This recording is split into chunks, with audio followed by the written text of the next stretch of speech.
Good afternoon, ladies and gentlemen. Shalom. I'm David Mencer, Israeli government spokesman for the National Public Diplomacy Directorate in the Office of the Prime Minister. This is a special Sunday briefing today, the 19th of January, day 471 since the start of the October 7th war.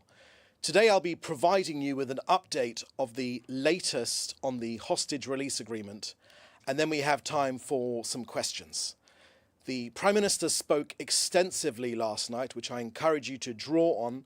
So today I'll speak about the agreement for the release of the hostages and a ceasefire in Gaza. We are in the first phase where 33 of our hostages, most of them alive, held by Hamas terrorists for 471 days, will be returned to Israel. 3 female hostages are expected to return to Israel today. Israel will confirm this to be true when they are back in Israel and their identities can be confirmed. Last night, the Prime Minister held a security assessment. The list of the hostages was not received at the agreed time. As such, the ceasefire, which was to take effect at 8:30 a.m. this morning, did not take place until 11:15 a.m.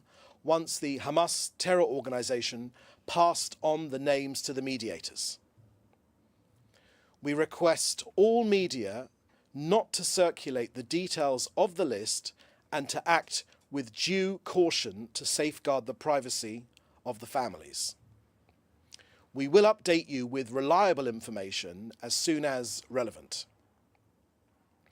I can also confirm that Israel's armed forces have rescued from Gaza the body of fallen IDF soldier, Staff Sergeant Oron Shaul. Hamas held his body since 2014. His family have, of course, been notified. The number of Israeli hostages in Gaza now stands at 97. As to next steps, in addition to the majority in the government, a majority in Israel, together with all of the branches of Israel's security forces, the IDF, the ISA and Mossad, all of which have supported this agreement, the Prime Minister last night made clear that President Trump welcomed the agreement and rightly emphasized that this is the first stage of the agreement and this is a temporary ceasefire. That is what President Trump said, a temporary ceasefire. Ahead of the next stages of the agreement, Israel retains significant assets in order to return all of our hostages and in order to meet the objectives of this war. Both President Trump and President Biden have given full backing to Israel's right to return to the fighting if Israel reaches the conclusion that the second stage of negotiations are ineffectual. Israel's government does, of course, want all stages to come into effect. But Israel greatly appreciates this. The Prime Minister also said he greatly appreciates President Trump's decision to lift the remaining restrictions on providing vital weapons and munitions to the State of Israel. There should be no doubt, however, if there is indeed a need, Israel will return to fighting with great force. We will not give up until all the goals of this war are met. The return of all of our hostages, the removing of the Hamas terrorist regime in Gaza, and eliminating the threat to our citizens. So in conclusion, before coming to your questions, let me paint a picture of the mood here in Israel. We are a nation collectively holding its breath.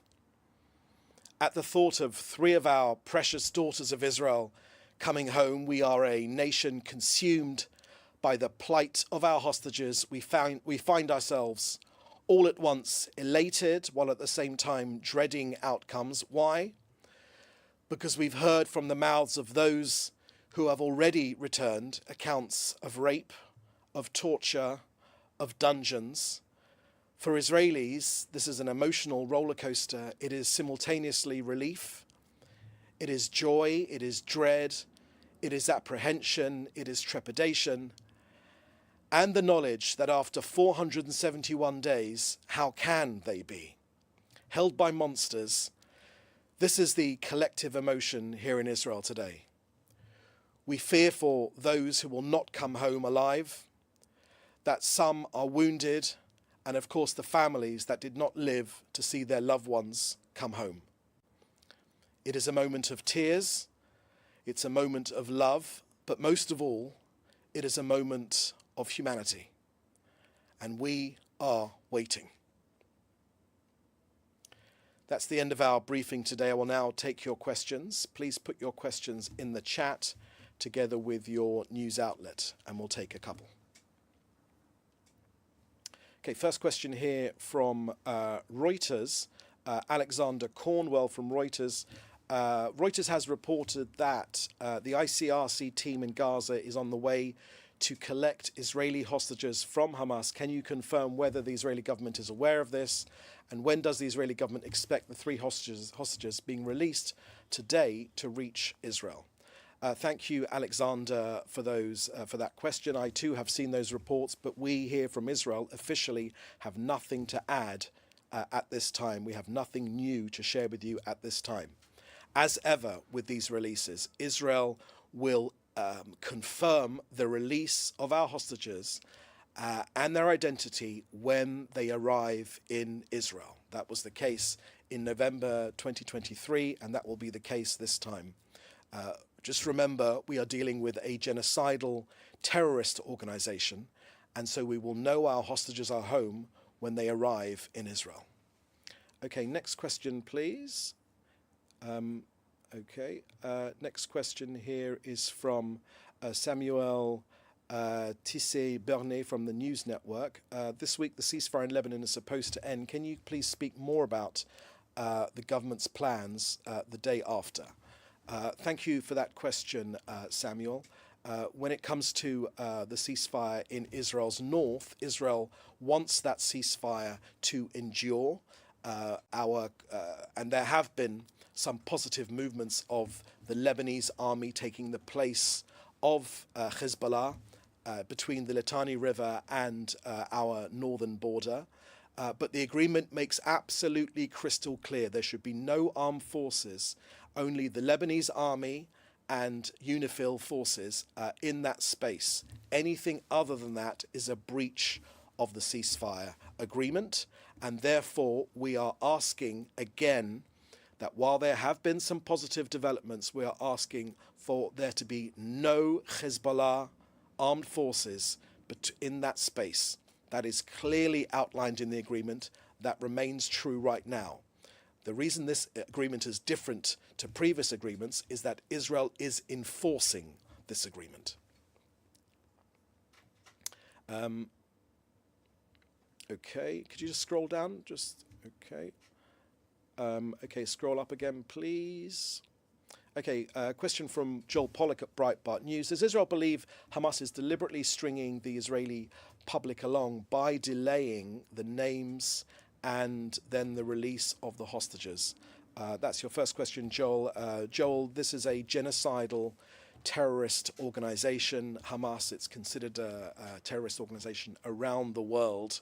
The way they have acted since and before October the 7th, 2023, has been as a jihadist terrorist organization, and they have continued to this very moment, to the delays which they've implemented, to the various shenanigans which they've tried to pull off, trying to engineer last-minute crisis to get a last-minute better deal for themselves.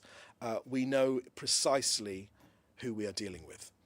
Second question from Joel Pollack at Breitbart is, President-elect Trump said that there will be all hell to pay if the hostages were not released, and yet many of the hostages will remain in captivity even if the deal is fulfilled. Is that a significant concession? And thirdly, you say, how does Israel respond to Hamas's attempt to claim victory? I thank you for that question, Joel. In my briefing earlier, I made clear that both President Trump and President Biden both understand that if this agreement is not respected, if it does not bear the fruit which it is supposed to bear, the release of all of our hostages, Israel retains the right to continue our war aims, and that are the return of all of our hostages, making sure that Hamas is no longer in power, both its governing capability and its military capability, anywhere in Gaza. We retain those war aims, and both the previous outgoing and the incoming administration both appreciate that fact. And when it comes to, how does Israel respond to Hamas's attempt to claim victory? Look, Hamas is not just Israel's enemy, it's the enemy of the Gazan people. They've used ordinary Gazans as human shields. They deliberately maximize civilian casualties to fuel their own propaganda. They steal humanitarian aid. They sell it back to hungry Gazan families at extortionate prices. They starve, they exploit their own people. Their evil knows no bounds. So I would simply ask you to look at all the previous wars Israel has fought. The enemies always claim victory, yet Israel has always been victorious. So I'd encourage you to do the maths there. Hamas has been decimated, their armory has been eviscerated, their leadership has been wiped out.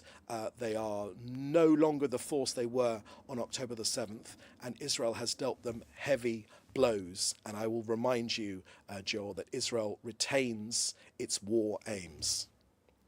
And a final question here from George Dastis from FA in Spain. Do you have an estimate of when the first Palestinian prisoners will start to be released? Thank you for that question, George. I've seen the Israeli Prisons Authority just put out a statement to that effect. And you'll be able to get more information from them. Okay. Another question here from Annabelle Timsit from the Washington Post. What's the Prime Minister's Office response? Okay, I've answered that question already.